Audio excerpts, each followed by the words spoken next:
Hello, my name is Luzecu, and I want you to ask yourself, are you tired of leaving your opponent's champions on one hit point? Do you find yourself unable to correctly calculate damage after evasive and reflexes reductions? Are you the type of player that needs both hands free to count to 10? If you answered yes to any of these questions, I would like to welcome you to the very first installment of Math? What Math? A segment in which we explore a battle group that requires little math and even less thought to be successful. Now the premise of this BG is quite simple. We go ahead and deploy an Earth Mover, we create a chasm, then we dominate our opponent or possess him in one way, shape, or form, and then we convince that opponent to jump into the created chasm. Now, my opponent here seems to be playing what I first thought was a Psychic battle group. It ended up being a Poison battle group. Really doesn't matter because that's not the point of what I'm doing. And what I'm doing is possessing people. So unless he's playing a lot of champion of heroes or units that are immune to possess, doesn't really matter what he's doing. So I do deploy the Crystal Golem here because I figured there isn't going to be a lot of physical damage on the board from my opponent, and the Crystal Golem is of course just a badass unit. So I am required to put a relic here if I want to take my top font in time, which is okay. And what's better than one Crystal Golem? Two Crystal Golems. My opponent correctly, of course, deploys the Revolting Fentec here, which has attack physical, but that's not going to save him.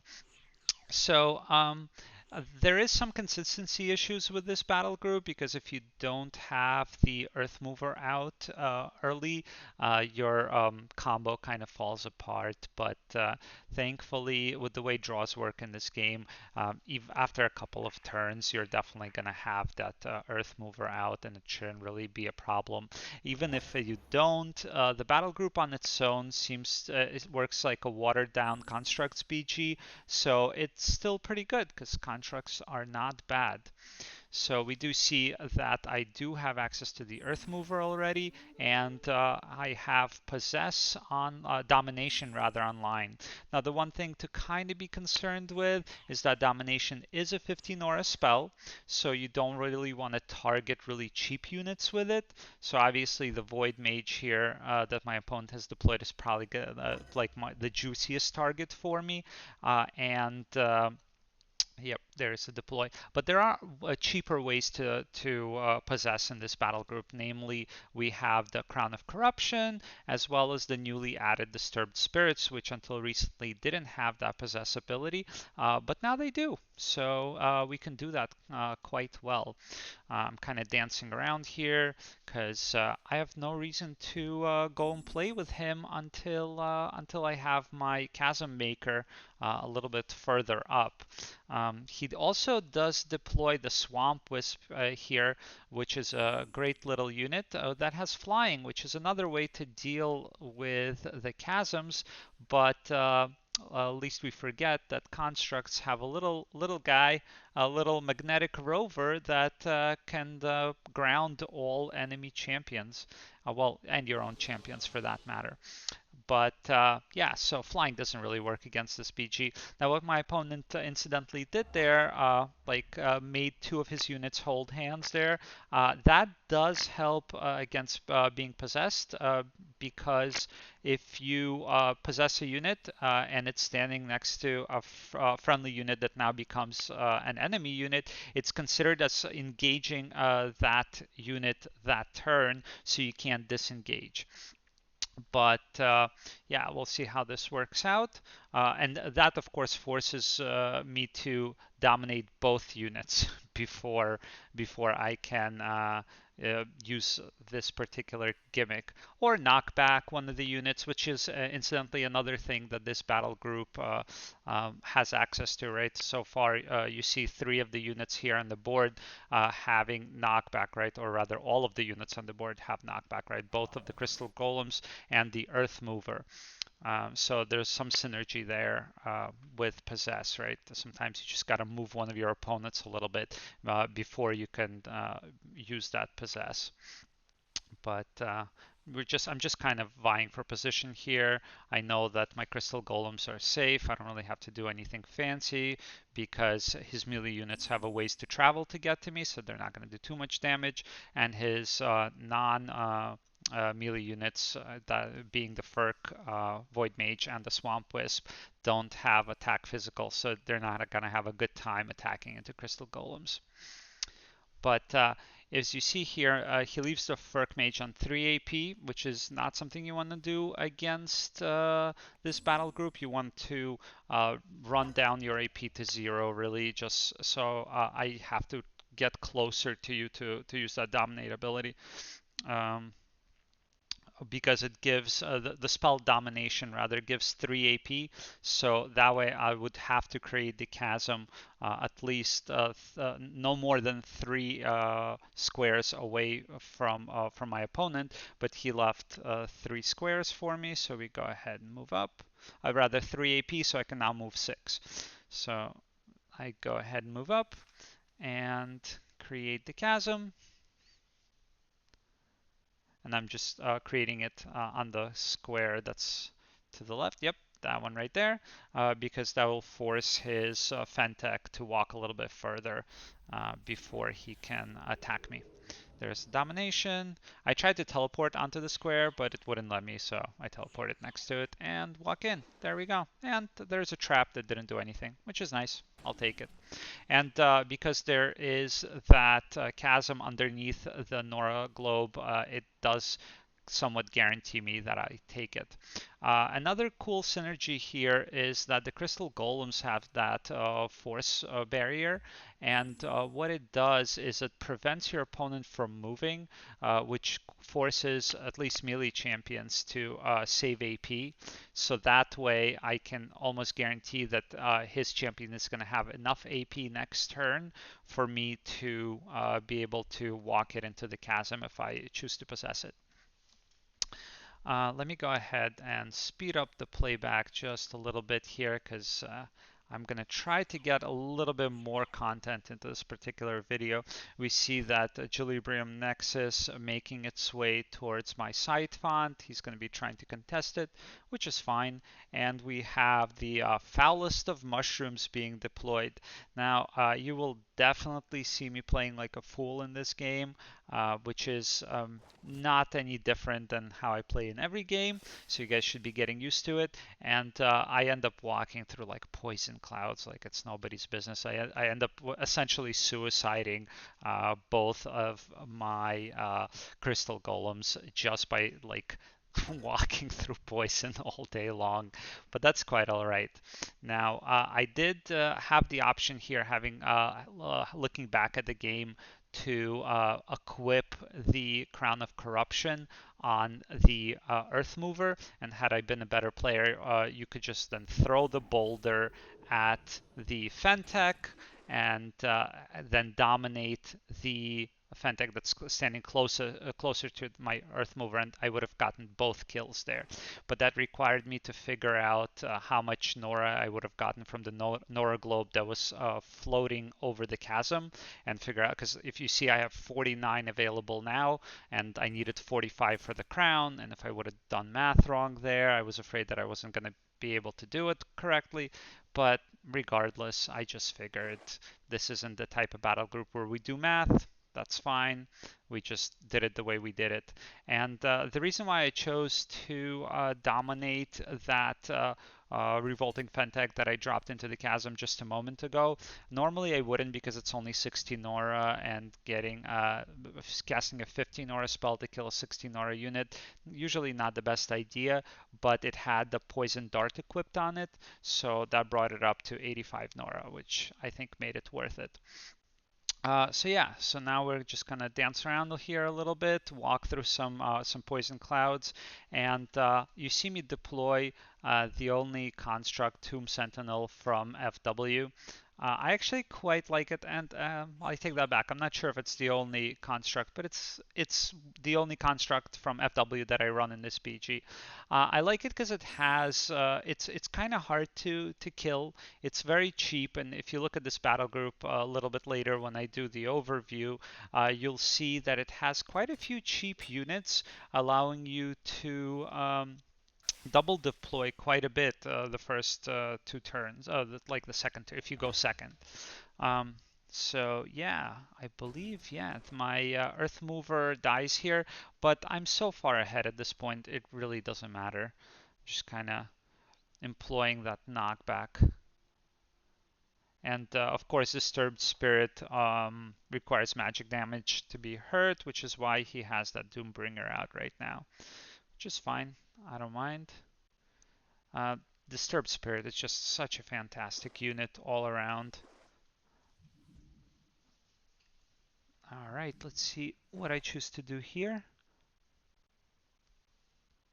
Yeah, I'm gonna go ahead and knock back, and you see the damage for the Crystal Golem might not be a lot, but as soon as you can start putting force barriers down, that plus 10 damage from knockback really does its job. Uh, Silver Clan Protector, another fantastic construct with that protective and that illuminate. It just does work with its crazy, crazy range and pretty decent. What's it called? Cost for the range. And considering that I'm running quite a few Tinkers, the complex machine procs quite often. I quite often have it active, but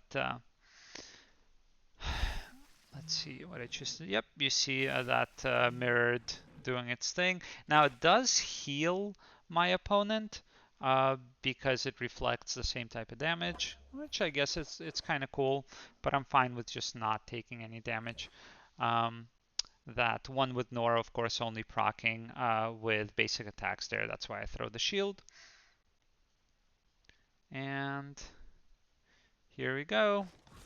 Cleanse on a stick allows me to get the kill here. And I figure since I don't have a chasm out right now, oh yeah, here you see me just jumping for joy as I walk through the multiple layers of poison cloud.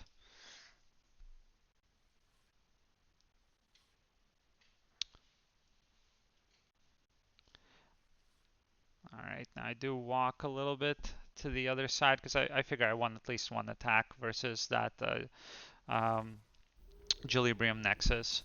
And I do possess his unit here because I don't really have a chasm.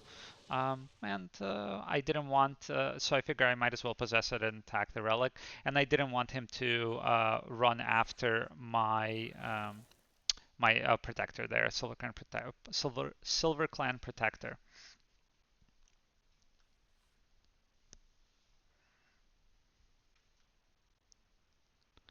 Yeah, and you see both my crystal golems already at like half health without him having done almost any damage to me. He does cast a spell there. Poison Cloud, something. I'm not even sure what that spell was. But he's slowly whittling down my crystal golems. I don't really mind.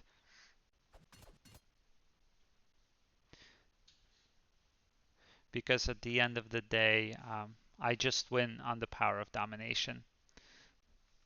We can actually see if we can speed this up just a little bit more. Yep, there we go. And because of the initial advantage of having dominated two of his big units, I really feel like I'm so far ahead that I can just keep making mistake after mistake and I'll still be fine, which is really the only kind of battle groups I play because those are the only type of battle groups I win with. Um, yeah, so you see me run through a bunch of poison cloud. I like to do two attacks there because I know in two turns I'm gonna have cooldowns up with my um, Tomb Sentinel, I'll be able to do another shield throw, so I'll be able to do some more physical damage there. He runs away, which is I'm fine with. Now I do deploy the Dwarven Handler. It works great in this battle group because of that drive ability. Of course, because of boost constructs, but also because of that drive ability, right? So one of the things, once again, that as I mentioned before, is that you need your opponent to have enough AP on their unit so you can walk them into that chasm. So being able to provide AP to your opponent is absolutely essential for this battle group. In this particular case, it's going to be drive, but we have many, many ways of doing so in this battle group, right? So we have mobilization, which affects your opponent's units once you dominate them. We have the Elsari Bazaar, which also provides AP. We have, as I mentioned, the drive ability on the Dwarven Handler, and the Silver Clan Tinkerer comes with the invigorate ability, right? So we have multiple ways. Yeah, that was not the brightest move right there that you saw me do, but that's okay. So yeah, I'm gonna be unfortunately forced to just attack him there. This is just sad, but that's okay. I'm just spamming spells for no particular reason here, but you know, there we go. Yay, damage. And I'm gonna go ahead and reduce my opponent's damage. At this point, it doesn't really matter what my opponent is deploying. Yeah, more poison, which I'm gonna walk through probably. Yep, that was good play by my opponent.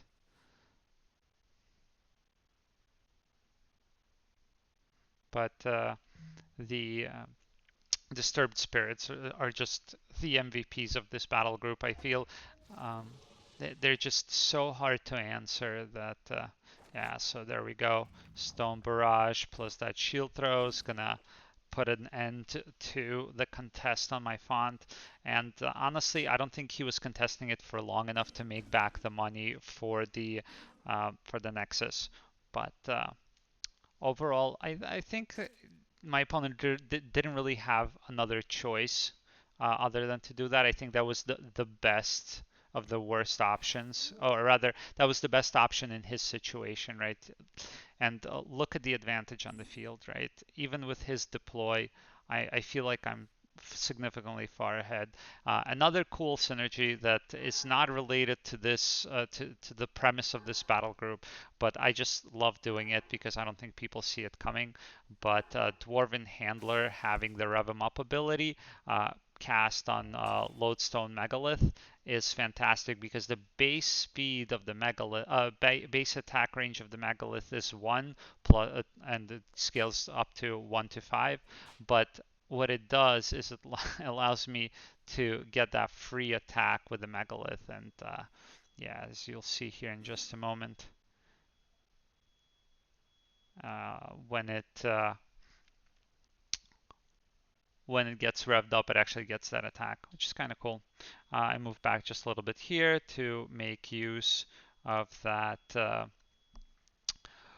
deafening aura on this disturbed spirit, which forces him to walk through me. Yeah, and I think the game is kind of in the bag. I think he could have definitely made kept playing and maybe had a chance of getting back into it, but I do already have the second Earth Mover available, so I could just start doing the combo again, and both my domination spells are coming back very, very quickly, right? 3 turn cooldown and 1 4 turn cooldown on the other, and I'll just rinse and repeat, do this all over again. In the meantime, I'm building up my regular constructs, like the core construct battle group here.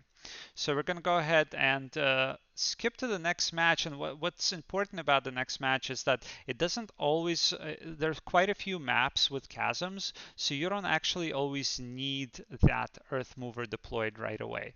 So let's go ahead and have a look. Here we're playing on Elemental Plateau, right? And we have other maps, right? The Iron Fist Pass, Snarling Tangle even has some on the side. So here you see the chasms, and you need to know which weight you can enter them. So in this particular case, they can only be entered from the sandy parts, not from the lava parts or the stone parts. So that's just something you learn as you go with this battle group. I'm playing against Outcast here, and he likes to rush a little bit, and I hate being rushed, so I'm a little bit concerned. I'm not concerned, but I play a little bit more carefully here, right? So there's my double deploy, right? The Accursed Scapula, which is always a great unit. And yeah, and the Tinker. Now, you see me do something a little cheeky here, right? Because that Hayanid, am I pronounced Hayanid, right? Hayanid Stalker, Hayanid Stalker. He's going to be actually in range to do an attack here because he's 7 speed, which was his my opponent's first deploy. But I go ahead and put down the barricade so he can't get to me. I guess cute something, yeah. And then we deploy that Disturbed Spirit because once again, it is amazing. All right. So this is Outcast's Deep Wounds battle group, which is quite good actually. If you don't know how to deal with it, it can come out with some insane damage very, very early. So the location of that Grendel Wolf Alpha is unfortunate for my opponent because once again he is very close to that chasm, and you see me in just a moment try to calculate whether or not I can get spell presence. For those of you that don't know, you can click on a unit and then hold down the P key, and it shows you the spell presence of that particular unit. So I think base spell presence is 5 squares. So I have just enough range with the Tinker, so I'm gonna demolish my own barricade there and move in. Yep, there we go. And we dominate and throw him in the chasm. Goodbye! Woo! Now, unfortunately, I do have to get in the font, and I guess maybe a better play would have been to leave a relic in there, and I don't know. So because right now, obviously, he can one round the scapula. Yeah, scrafula. Scrafula. That's a weird word, but yeah. Um, Amazing unit, weird name for it. But yeah, so if you haven't noticed, he does actually cast Avarice on the Stalker. That's why it has 17 damage and Essence Capture. And he still, see, he needs to play this battle group because he leaves my guy on like 1 hit point there.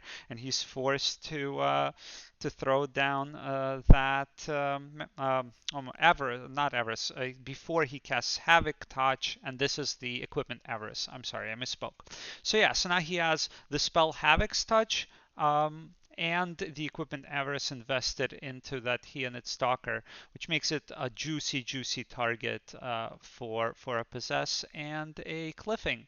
So finally, I have the Earth Mover out. I've the positioning. I have to obviously do it on this side because I can't walk into the font, the middle font, and on the other side. But my concern here with the Tinker is that he's going to be able to get the kill if he walks his he and its stalker and gets an attack with the Grundle Wolf. So that's why I kind of like positioned the barricades the way I did.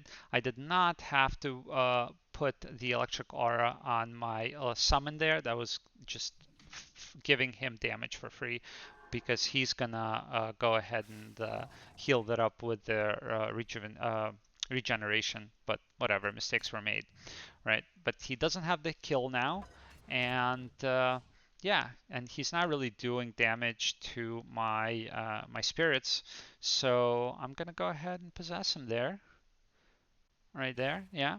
And then you guessed it, that guy's gonna go in the hole later, but not before his other friend joins him too. Yeah, that guy. Goodbye. Yeah, I don't need to do math. And what I do is I block off his entrance into the font. Yeah, you see that this is good. This is good. Now, um, in this particular battle group, my opponent, I don't believe has any spell that cleanses, right? Because SP doesn't really have a good cleanse spell. I don't think they have any. And I don't know about UD if they have like a spell that they can do or maybe an equipment that cleanses. But yeah, unless he cleanses that possession right now, I'm gonna go ahead and cliff him. So let's see what happens there. Mm, mm, yeah, and it yeah even if he does um, cleanse, I'm still gonna create a chasm that's a little closer. He does deploy another Hyanid Stalker. He thinks he's still in this game. He's really not, right? So yep, goodbye. That's three for this game, by the way, and I get all of those Nora globes, right? Um, so here I do something a little cheeky, because if you try to summon something onto a unit that's stealthed, it de-stealths it. So yeah, so I kind of expected his stalker to be there. I tested, yep, it was there. So now we go ahead and deploy that megalith lodestone or lodestone megalith because if he punches my unit, I get to punch him back, which is good. And now I have two units that have possess ability, and yeah, like he can't really do anything about this. This is kind of done. And on top of that, I throw that what is it, Dreadfield or something? Yeah, Dreadfield. So now his damage is kind of crap. Mm. That was an unfortunate location for my little lodestone helpers there to pop out, and it killed my summon, but that's okay. So yeah, so there's the attack. He realizes that he's gonna get punched, and he can't really move in with the yeah.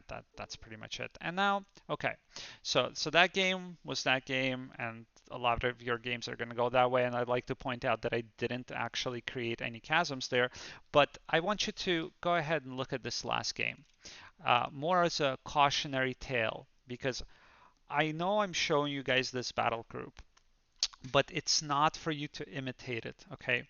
This is a battle group that should not be played. It just I want you to know that it exists and maybe get some tools as to how to play against it, if anything, because realistically all games against this battle group go very similar to this. Now I want you to watch this, okay?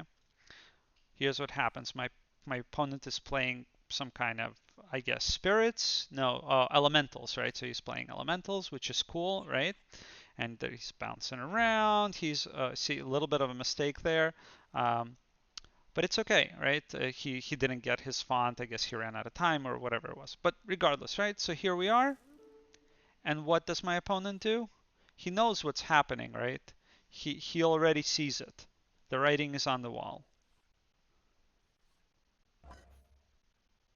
As soon as he realizes what I'm going to be doing,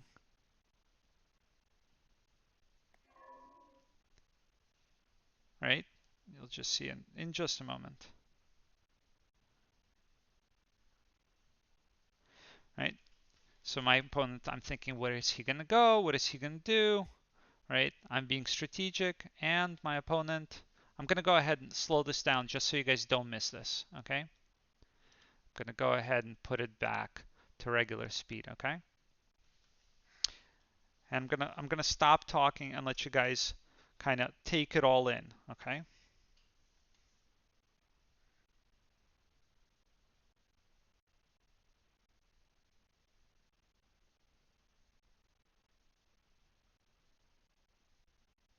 All right, I don't have the patience. But if you haven't really figured it out yet, my opponent just AFK'd. And a lot of the games versus this battle group will go this way. You'll play out a couple of turns, and once your opponents see what you're doing, they don't want none of it. And I understand that because this battle group is extremely annoying to play against because you have so little things that you can actually do to stop it from doing what it wants to do, and it's not fun. And when your opponent's not having fun, they're not going to play. And that leaves you with looking at your screen for 5-10 minutes and not having fun either. So I implore you, ladies and gentlemen, do not play this battle group. That being said, if you really, really hate math and you want to have a look at the battle group, I'm going to go ahead and switch on over to the overview of the actual battle group. And we're going to go ahead and have a look. We're going to stop this nonsense. We don't want to see this anymore. We're going to go ahead and look at the battle group. Okay, so just to go over the basics, right? What is it that we're trying to do? Once again, we have the Earth Mover. We go ahead and have that Resist Physical. Now it has Resist Physical 3 and Resist Physical. You can go 1, 2, or 3. I haven't decided which one I want. I don't think it really matters. I have one at 3, one at Resist Physical 1. I don't know if I see a difference. This battle group just it does things differently, so it doesn't really care about taking damage. So I guess resist physical one is better, but try it both ways. See which one you like more. So yeah, the main thing here is that create chasm. We do create that chasm. And then we start dominating our opponents. So how do we do that? We have two spells of domination, as I mentioned. We have Crown of Corruption, and we have these disturbed spirits. So that's quite a few ways to dominate our opponent. Now, another interesting thing to note is that I guess it's more cheeky. Once your opponent is dominated, you can use wrong. Yeah, you can use that drain ability on them. So if you need to heal Timmy here, or if you need to heal the demonologist here, they both run drain, so you can actually possess then drain. Kind of cute. Yeah. Okay, so back to the actual battle group, right? So as I was mentioning during the games, we do need a way to get our opponent to have the AP to walk into the chasm. So we go ahead, we have mobilization, we have the Elsari Bazaar, as well as the drive and the Tinker with the invigorate, right? So then we have kind of the constructs knockback options, right? Which is the two crystal golems having knockback, as well as the two earth movers having knockback, and of course the crystal golems can create the barrier for you to knock things into. The Dwarven Tinker has the charged barricade, which you can knock things into, and we have the disturbed spirits, and because they are ghosts and therefore incorporeal, they take almost no damage from having opponents being knocked into them. They don't even need to be directly next to them because they have that deafening aura, so if you can't do the full 5 damage by having something knocked into them, you can stand one space away, and then as that opponent is knocked through the deafening aura, they will still take damage. So that's not bad, and get distracted. So sometimes it actually helps to do the distracted thing instead. Um, if your opponent has flying, we of course have the magnetic rover, which has that planar hold. I do run electric aura 1. I guess you can run electric aura 3. I just usually end up doing more damage to myself with the auras, as you have seen in my games, as more so than my opponents. So that's why I run electric aura 1. And then you have just like generically good construct champions, right? The Megalith and the Silver Clan Protector. Um, Now, the reason why I run the Demonologist and Timmy here is because the things this battle group is not as strong against is a lot of cheap champions, right? So like Mogas, things that have a lot of summons, right? Because you're not going to be dominating a 40 Nora champion to drop it into a chasm. That's just not realistic. But that's where Swarm comes in, right? So if you both these champions have Swarm here as well as here, and that is what is best versus the things that normally this battle group would be weak against. So you're kind of like shoring up your weaknesses. And last but not least, we have the Accursed Scrafula. I like this unit simply because I had a big hand in designing it, and I think that that makes it feel very close to my heart. And we have that designate scapegoat on it, which is a fantastic ability, right? So plus you have attack psychic, just in case you need a little variety in your attack types, and shade strike is not bad, and it's cheap once again. So yeah, so that's the champions battle of this battle group. I guess we can have a little bit closer look at the Tinkerers here. Dwarven Handler, as I've already mentioned, has the boost construct, fantastic, drive for more AP gain, and the rev 'em up for things like the lodestone. Now the melee champions, namely the Earth Movers and the Crystal Golems, when they have rev 'em up on it, when they get that manic, they don't actually proc the slam on the attack. So unfortunately, you're not going to get like the knockback damage from having the manic. Um, but it is what it is. And then we just included, let's finish going through the Tinkers, right? So you have obviously healing, charge barricade, more summons, more stuff for things to get through, for your opponent to get through to kind of slow the pace a little bit. And we have build them tough. Which got a bit of a nerf, so I'm not relying on it quite as much. But it's always nice to get a little bit, a couple of ranks of tough here and there. And last but not least, we have the Tinker with the Superior Tinkering and Mason.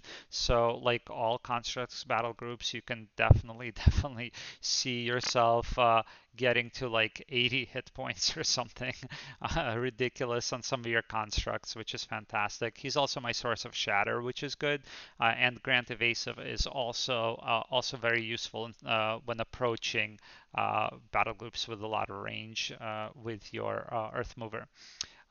In the coming patch, the craft ability will actually be removed, which doesn't help this battle group too much. So it'll make the Tinker a little bit cheaper, making this battle group just that much stronger, a little bit more capable of double deploying, right? And then we have just generic spells, right? That in case there's a situation that you can't deal with by shoving it down a deep dark hole. So we have like Ancient's Protection, we have Essence Drain, Hammer Strike, Might of Iron Fist, and Soul Reave. Just very like kind of staple spells for both factions. We have our Soul Reave for the Cleanse on a Stick, and Rock Collection doesn't suck because you have quite a few summons that can use the Rock Collection if need be, as well as Disturbed Spirit, right? Disturbed Spirit all of a sudden, because it doesn't have attacks, so unless it has basically 3 activated abilities that possess on a long cooldown. You have the Dread Field and you have the Latch On. So you're not going to be doing anything with with their AP, with those abilities being on cooldown, or maybe they're just not in a good position to use them. You can always just drop a Rock Collection. It'll be fairly safe on a Disturbed Spirit unless there's a lot of magic damage out on your opponent's side, and do some damage that way. Well, that'll be all for the battle group. Once again, I advise you strongly not to play this battle group, but if you must, here it is, guys. Thanks, and if there's anything that you think I can do better, leave it in the comments. I'll try to do better next time. Thank you.